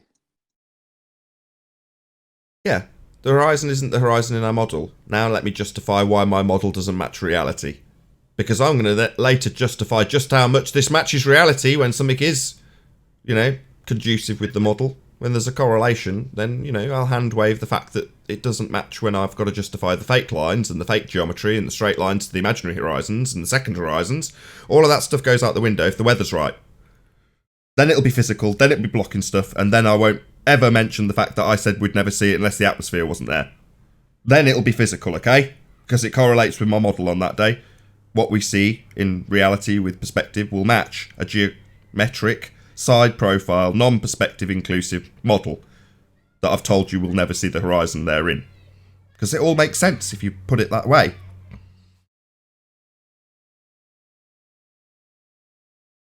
Damn, this argument is devastating. Fuck. Holy shnikes. This is going to leave a mark. Holy shnikes. I love it. I also like the way it behaves. I know somebody... God, I've got to give him credit. Is it Harp Will Not Be Silenced? I think is the name of the channel. He's just picked up on the fact that they've correlated the black swan analogy with the coronavirus. And he's like, wow, look, we've got them calling this the black swan also. But when it was introduced, it was described by Quantum Eraser as their black plague. Now, in a similar fashion, you've got people on their side that go, the black swan's dead. In the same way people would be going, nah, the black plague's not going to get me. Now, bearing in mind, this is just an analogy, and I'm not giving any credit to either the black plague or the coronavirus, or commenting either way on either. It's just an analogy. So you've got people who go, oh no, I'll be alright. It's dead. The bubonic plague or whatever else isn't going to get me. Yeah? They stick their heads in the sand. And then they watch somebody near and dear to them contract and die of the virus. Or whatever, in the analogy. Well, it's analogous to the people who are around us going, Black Swan's dead, it's a cooked goose, it's been debunked, all that sort of stuff. All very bravos, or what's the word, with a lot of bravado, a lot of matter of fact. It's been debunked already. I don't know why I'm even bothering with this video, really. It's already been debunked so concisely. Anyway, it's a refracted horizon, not the geometric one in my model. There you go. That's a win. Now pull this noose. Well, those people have made the others who say, no, the Black Plague isn't coming my way, it's a dead plague. They're suddenly watching people like Rumpus come on, or people like AB respond, or people like Unorthodox absolutely get crucified on the subject, to the point where they're tying themselves in knots in their own doublespeak, literally relinquishing their own model with their rebuttals, shooting themselves in the foot constantly with every single word that they speak. And I remember watching it back on the Premiering stream, right, on the second channel, subscribe today, link in the info box. And the chat is all very, it's quite dark sometimes in these Nathan Oakley and Nathan Oakley 1980 chats, but there's obviously lots of confidence from the ball side until we get to the point where literally you've got either an Orthodox or Rumpus or whoever it is that day getting absolutely obliterated. And they're all in the chat. I'm like, come on, who's going to tell me it's a dead black swan? Is it dead? Is this a dead argument? Really? I don't think so. But you can now pull your heads back out the sand or stand there in shocked amazement as you watch the terror wash over your side. Because you got the best of your best. People like Rumpus coming along and having their ass handed to them. Because what are they going to do other than relinquish the actual necessity for a geometric horizon as a rebuttal? All they can do, same with Simon Dan, same with AB Science, same with Unorthodox, same with Brenda, same with anybody else who tries to rebut this argument. It's unrebuttable. You cannot undo this logical consistency. It is the end of the geometry. The rebuttal that we haven't got a geometric horizon, it's refracted, kills your assertion that we've got a geometric horizon and the basis of your religion. It's a wonderful argument. It's the best argument in 4 years. I've never had so much fun. Hey, That's why I love Baldy the Doggy. Hold on a second. You got Baldy Doggy, whoever this clown is. I think he's Wiggles, or no, not Wiggles, Giggles. You got him in here. He's got a GIF showing the black swan, and then the second photo that I go over showing that this is actually a black swan. I put it in Master B. Can you pull that up on the screen? In Master B, yeah. Give me 30 seconds. Is it the most recent post? I'll pull it up for most recent one, that pic. Oh, okay. You remember it's the that one? picture from AB Science's video as well, coincidentally. Yeah, they all use this one because they're numpties. So, Okay. Baldy Doggy, you listen in. Come off mute.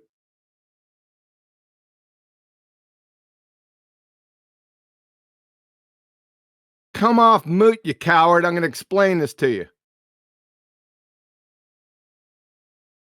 So if you see his GIF, he has a black swan, and then with the black swan, he says, high refraction, and then this one pop up and say, look closely, low refraction. This is a black swan, you numpty. Why? You remember the geometric horizon? Where it should be in this photo, he stands about 5 foot tall. We'll give him a 6 foot. The geometric horizon would be about 3.8 miles away. Where's the horizon in this photo? It's right at the base of Platform Hill House. How far is Platform Hill House away from you? 6 miles. Or away from BMLSB 69, who took this photo? 6+ miles. Welcome to Flat Earth.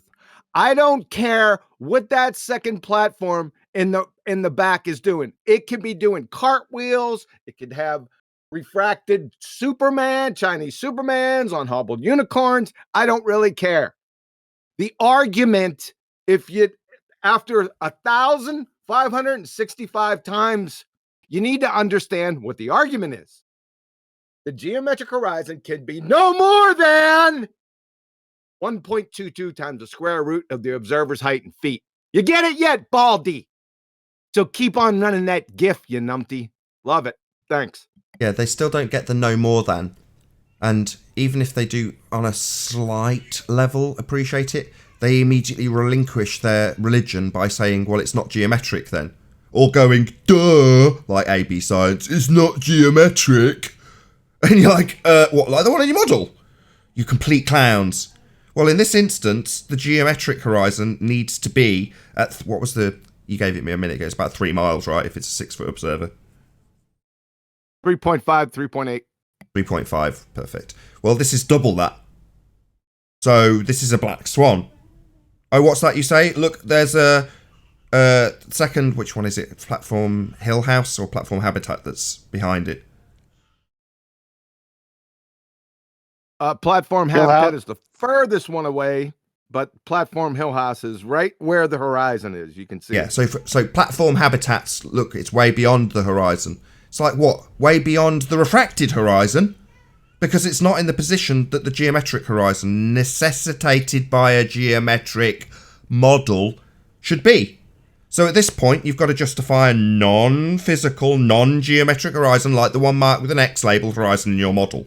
And refract it to do some geometry to tell us how much the non-physical, non-geometric horizon's blocking Platform Hill House. No. You're never going to get away with it because you can't perform geometry if your horizon's refracted. This is actually a black swan, morons. Same goes for AB Science. What are you going to do? Draw a tangent to the horizon that's about here in the middle of open ocean? Well, it's not a tangent then, is it? So we haven't got two horizons. And your geometric horizon cannot be exceeded. That's the point of the argument. Once it is exceeded, you've got to say it's not geometric anymore, and you're not doing geometry anymore. The basis of your claim, we've got physical geometry obscuring the one behind. So it all collapses. Yeah, but hang on, please. The best cue he did here is disprove the radius of the Earth. That's it. At best, it disproves the radius. I thought we weren't supposed to be able to see the geometric horizon.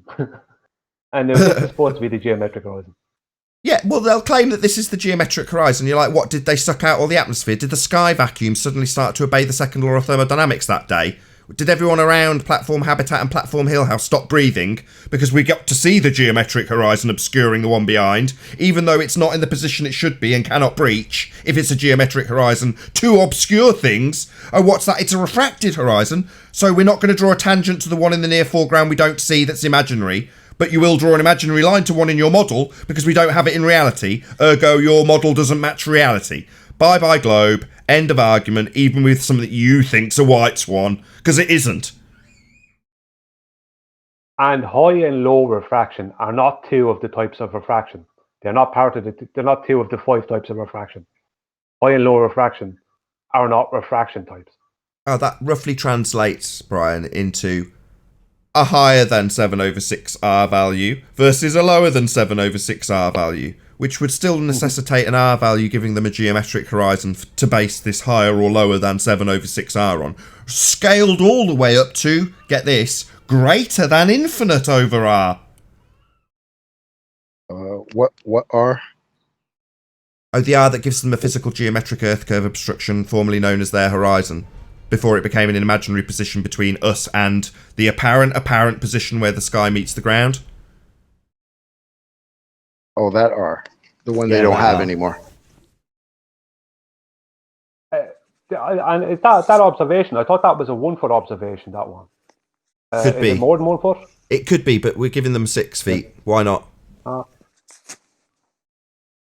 At 6 foot, it should be it should be in the mid foreground, the horizon, if it's geometric. What's that you say, Simon Dan? The straw in the glass when you've got a medium change demonstrates that this horizon's refracted. So not geometric then, like the one marked with an X labelled horizon claimed to block things in the distance, bend at altitude and have boats going over it. Not that horizon then. Oh wow, welcome to Flat Earth, Simon Dan. Welcome to Flat Earth, AB Science. Welcome to Flat Earth, Brenda. Welcome to Flat Earth, Rumpus. Welcome to Flat Earth, Ruhif. Welcome to Flat Earth, Unorthodox. Welcome to Flat Earth, Kosho. Anyone else want to come into this arena and challenge us with this dead black swan? No, it's simultaneously killing off lots of fundy globe heads who tell us just how non-geometric the horizon, like the one in your model, is. Just telling us how it doesn't match reality. Wonderful work, fundies. Dead swan? I think not. Travis's observation from a 1 foot that he made a while back looks exactly like that. And Bob the Science Guy tried to use it on Ranty's as a fight against the black swan. And Ranty informed him that Travis had sent the photograph to him and gave him all the details of it the very day he took it, I think it was. And Ranty had gone and found out the swell height, and the swell height was like 3 to 4 foot on average. So that means there was an average 3 to 4 foot. So every 5 or 6, I think it is, or maybe the 7th wave or a swell will be higher than 3 to 4 foot. So from a 1 foot observation, the average swell height was 3 to 4 foot, so it's several feet above a 1 foot observation. I mean, I was looking at the ocean myself today, and I watched a swell go from a 3 foot swell to a 5 foot swell in a matter of about 2 minutes. So, I mean, if you're from a 1 foot observation, I mean, you're always nearly always going to have blockage because it's nearly always more than a 1 foot swell. If it's even 1 foot swell, in other words, even if you take their begging the question proof of nothing perspective hijacking Earth curve calculations, as soon as you've got something that's physically higher than your observer position, you shouldn't see any of it, right? Should be blocking all of it. Well, no, it's further away from you, therefore reduced in angular size, but could potentially still obscure some of the things in the distance based on its height. But they don't account for any angular size resolution changes in their calculator. That's why it's in orthographic Muppet vision, so that they don't have to account for perspective, things getting smaller with distance. They don't account for that ever. They all do geographic Muppet vision, side profile, also known as orthographic view, to remove that aspect of perspective. Of course, it's really easy to justify how it doesn't block absolutely everything if you draw a straight line if you're accounting for perspective, as we've been fighting for. But it's amazing how they'll currently tell us that they just want to talk about optics when they're actually, or should be, defending their geometric, non-optical 7/6R geometric calculations. But yet they're suddenly using this red herring bait and switch like they're talking about optics suddenly, when that's our argument. You've ignored optics, you've ignored perspective, and replaced it with something you call Earth curve. Well, that's not playing out now. You haven't got a physical geometric Earth curve edge for an obstruction. Has anybody got anything to add? If not, I'm going to round out this after show. Nathan, I just have a question for you. Have you ever thought of like bringing this to a bigger platform to actually expose the lies and bring it, to bring truth on a larger scale. What, like Mark Sargent did to the BBC audience, about 6 million people live with the Black Swan argument, that sort of exposure. Well, I'd love to, not being asked by any independent media or national media to come and do that for them, but luckily Mark Sargent promoted the Black Swan on our behalf and named me by name, and people around me who I don't talk about the subject with have noted the fact that they heard my name mentioned in regards to the Black Swan argument. Can't really ask for much better exposure than that. Same goes for, although it's not mainstream, you've got people like Eddie Bravo shouting me out and the same thing applies. That's brought literally 1,000 people here that weren't here before. So I'm pretty pleased with the general level of increase in terms of the mainstream exposure, especially thanks to Mark Sargent. But with that, I am going to have to round out this live show. So I'm going to say, was somebody mumbling something from the G+? Go ahead. Yeah, I got something to say before you go. Go ahead. Yeah, did you get a Black Swan iPad? Yes. What color? Pink? Black. Yeah, just to Carry fact. Okay, it's worth an extra minute tagged onto the show just to explain that. So I e-begged for an iPad and was very graciously rewarded by people supporting me so I can buy the iPad to replace the one that's knackered. But I used to do pretty much everything I do. 90% of the work's done on that, apart from this, literally this bit now is the live show only, is done on something that's other than the iPad. So I fundraised an iPad, and yesterday they announced the new 2020 iPad Pro. So I ordered it there and then live on a stream and asked the chat members who are members to participate and suggest what colour I should have. And one of the options was to have pink. And luckily for me, there was only one dude at that moment asking me to have a pink one. But fortunately, someone super chatted, which was the thing that tipped the balance, and said, look, it's the Black Swan. You've had an engraving on it that says FED Black Swan. So really, it should be black. And we were like, okay, yeah, fair enough. That tips the balance, as there was 2 votes for blue, 2 votes for black, and 1 vote for pink at that moment. Later, after the ordering process was complete, someone else came in and went, pink! And I'm like, too late, it's going to be black. So yeah, I'm going to have an iPad. The show that is typically monitored, even now, the iPad's here, it's monitoring the live stream, or it was when the live show was on Nathan Oakley channel, which subscribe today if you want to watch this show live. Not that this bit is. Anyway, so yeah, I've got a Black Swan iPad. There you go. That's the explanation. Was there anything else to add to that, Kiwi, or I'm definitely going to round out the show? Negative. Carry on. With that, I'll say a huge, massive, enormous thank you to all of you who did tune in on the Nathan Oakley 1980 premiering stream, for hopefully smashing the super chat, liking, commenting, sharing, subscribing, maybe joining as a member, and all that good stuff. So also a massive thank you to both Discord and G+ panels for making this after show possible. It's been a really good show. So thank you very much. Very concise. All of the housekeeping questions summed up, even though they weren't asked at the beginning of the show. So great show from both Discord and G+ panels. Be sure to check out nathanoakley.com and the Flat Earth Debate Forum to keep up to date with the community debate. I've been Nathan Oakley, and I'll see you all in the next video. Oh, what a day! What a lovely day!